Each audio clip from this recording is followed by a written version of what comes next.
Witam wszystkich. Kościół Zielonoświątkowy w Dubiczach Cerkiewnych jest wiejskim zborem, który został założony 95 lat temu. Znajduje się w województwie podlaskim, niedaleko granicy z Białorusią.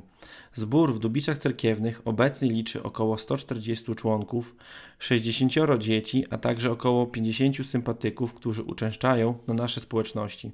Przez wiele lat spotykaliśmy się w tym domu modlitwy.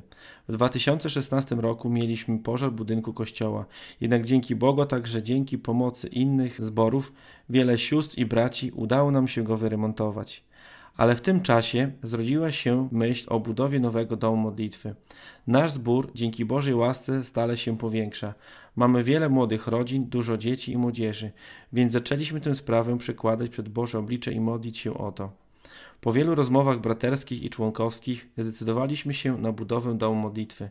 Kilka lat temu zleciliśmy wykonanie projektu budynku. Jednak wiedząc, że projektowanie i budowa zajmie kilka lat, potrzebowaliśmy rozwiązania tymczasowego, ponieważ w dotychczasowym budynku już się nie mieściliśmy. W maju 2021 roku zakupiliśmy namiot o wymiarach 10 na 25 metrów. Od tamtej pory spotykamy się w nim przez cały czas, latem i zimą, w każdą niedzielę. Jest to namiot całoroczny, ogrzewany. Pierwszą działkę pod budowę nowego budynku zakupiliśmy w 2016 roku, dwie kolejne obok niej w 2017.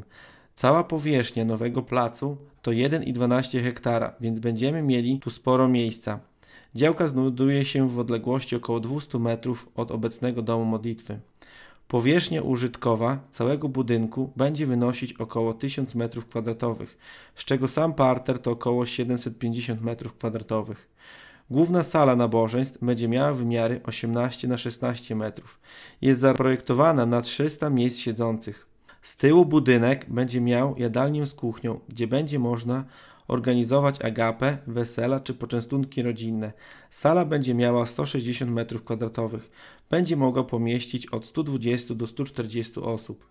Po długich oczekiwaniach na projekt 6 października 2022 roku zaczęliśmy pierwszy etap budowy nowego budynku. Pomimo jesieni zdecydowaliśmy, że własnymi siłami rozpoczniemy budowę fundamentów. Dzięki dużemu zaangażowaniu wielu braci i sióstr ten etap został zakończony 19 listopada 2022 roku, tuż przed pogorszeniem pogody. Koszt całego fundamentu, który udało nam się dzięki Bożej pomocy wykonać we własnym zakresie, wyniósł 140 000 złotych. 6 kwietnia 2023 roku rozpoczęliśmy znów prace budowlane.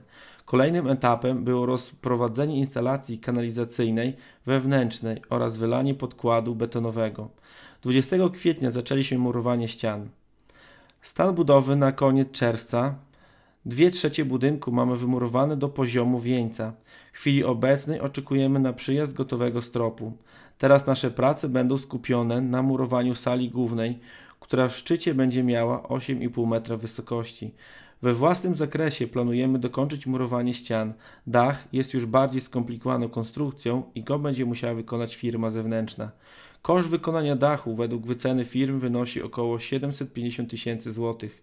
Na dzień dzisiejszy nie dysponujemy tą kwotą, więc jeśli kogoś Pan Bóg pobudza, to prosimy o wsparcie finansowe. Nasz zbór jest pokoleniowy i to jest piękne, że również w budowę są zaangażowane osoby w różnym wieku. Młodzież, średnie pokolenie, jak i starsi bracia, a także siostry młodsze i starsze mają swój wkład poprzez przygotowanie posiłków dla pracujących na budowie. Wszyscy się spotykamy i budujemy. Cieszymy się, że możemy tutaj wkładać swój czas i siły. Bóg daje tę łaskę, że możemy się przyczyniać do budowania budynku kościelnego, który będzie służył nam wszystkim oraz przyszłym pokoleniom. Kiedy spotkaliśmy się na nowym placu przed rozpoczęciem budowy, pastor dzieli się z psalmu 127. Jeżeli Pan domu nie zbuduje, próżno trudzą się ci, którzy go budują. Wiemy, że bez Bożej pomocy, bez Jego łaski nic nie jesteśmy w stanie zrobić, więc prosimy wszystkich o modlitwę i błogosławieństwo. Jeżeli Pan Bóg pobudzi również wasze serca, możecie wesprzeć nas finansowo.